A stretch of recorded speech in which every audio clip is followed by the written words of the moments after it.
Et la suite, ce sera quoi? La suite, ce sera quoi?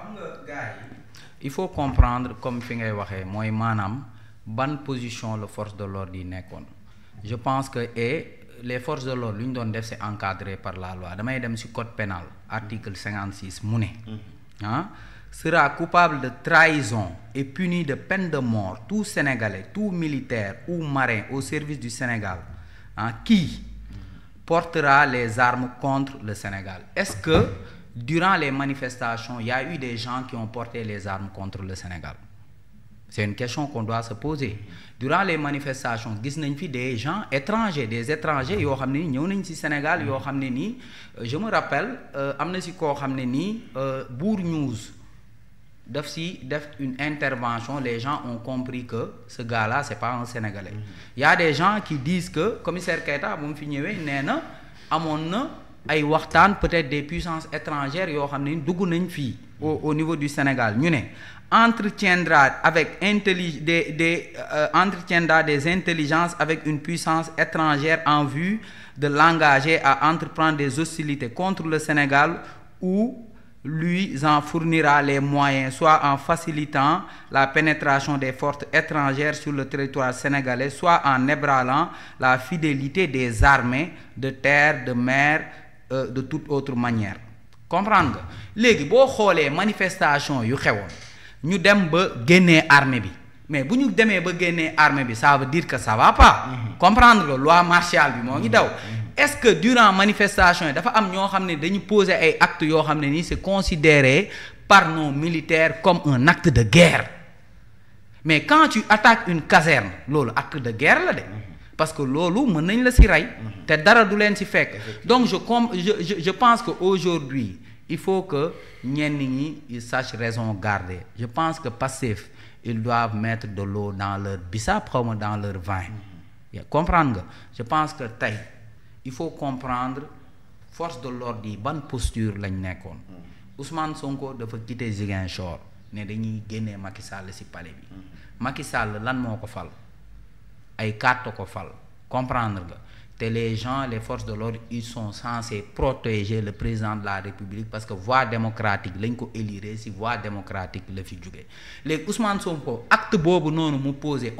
c'est comme si il voulait dire on va renverser le régime de Macky Sall loolu force de l'ordre yi nan lañ ko mënoon conseiller est-ce que Ousmane Sonko bu ko force de l'ordre yi rayoon du perte est-ce que man tey jii bu ma jugoon nañ ko xool un exemple patent le gars de Diaspora News tey jii bu ñëwoon Sénégal fan lay mujj est-ce que dina laal suuf du laal suuf parce que dafa ne boo laalee diw boo laalee Abdou Nguer dinaa def attentat comprendre nga mais Ousmane Sonko est-ce que durant les manifestations est-ce que commettrul ay actes yoo xam ne nii daf mel ni ay actes comme quelqu'un qui va intenter à la vie du président de la République du Sénégal mooy Macky Sall donc je pense que tey conséquences yi fu mu mënti jóge les forces de l'ordre ñoom mission bu ñu doon def c'est une mission régalienne ñoom dañ leen fal ne leen yéen Sénégal yéen a ko war a protéger Sénégal nit bu poser acte bii yéen da ngeen war a jug faire face à cette personne-là quitte à le tuer comprendre nga léegi est-ce que y a des gens qui ont posé des actes yoo xam ne nii peut-être ils méritaient que les forces de l'ordre s'en prennent à eux c'est ça la question man Omar Ndiaye je pense que oui parce que je suis citoyen comme yéen ñun ñëpp comme tu l'as dit à un moment donné ñun ñëpp dañu ragaloon Sénégal tàq parce que à un moment donné on a senti que nit ñi ils sont allés trop loin il y a des gens qui sont allés trop loin dem nañ bay wax ay sabotage affaire de ndox mi dem nañ ba wax peut-être ay poser ay herses yoo xam ne nii peut-être bu ci oto jàlloon ban tragédie fan lay mujj donc y a ces éléments-là qu'il faut prendre en compte pour comprendre un peu la posture des forces de défense et de sécurité je pense que Sénégal tey ñoo ngi dugg ci loo xam ne nii kenn xamul fan lay mujj parce que les forces de défense et de sécurité man je l'ai toujours dit je pense que les forces de défense et de sécurité on doit les féliciter parce que tey bu ñu amee jàmm ci ñoom la bu fekkee manifestation am na ay nit jóge à l'étranger ñëw bëgg ci profiter on ne sait pas s'il y a des rebelles yu fi dugg on ne sait pas s'il y a des puissances étrangères yoo xam ne nii dañu contrôle Macky Sall du ma dugg ci ay détails yoo xam ne dañ doon jéem a profité ak loolu on ne sait pas si des gens ñoom il y a eu connivence avec des puissances étrangères pour ñu dugg fii comprendre nga je pense que Pastef ils doivent savoir raison garder les forces de l'ordre xaw ma ñan la ñu war a xaxar xaw ma ñan la ñu war a dal seen kaw mais c'est pas nos forces de défense et de sécurité parce que si le Sénégal tient debout a tenu je pense que c'est grâce à eux. waaw tey da ngay xool si jamono ji ñu bëri da ngay dégg ñu ne la dañuy am problème papier. ñu ne la mënuñu am extrait de naissance mënuñu am benn papier yoo xam te ne. ci mairie nga koy dénk ma xeex ko mais parce que mairie yi soo fàttalikoo jamono yi am na ay mairie yoo xam te ne dañ ko taaloon. te amul leen loo am digitalisé woon nañ ko. donc bu ñu taalee ay mairie taal ay këyit bu nekkee fa nga war a amee këyit te jàppoo référence yi. yàqu nga. torop ayca mu ngi noonu donc suñu force de défense et de sécurité ñu am yaakaar rek du dëgg ñu am yaakaar rek ne enquête lu mu mënti def rek dina am mais nag am na lu Abdou Nguer waxoon di nga sulli ay néew di sulli ay néew di sulli ay néew ba yem si du ma ko yeggale mukk en tout cas daal néew yi ngi rangaloo ngay sulli rek di sulli rek di nga sulli nag ba sulli xam nga enquête bu ñu nee diw rey na diw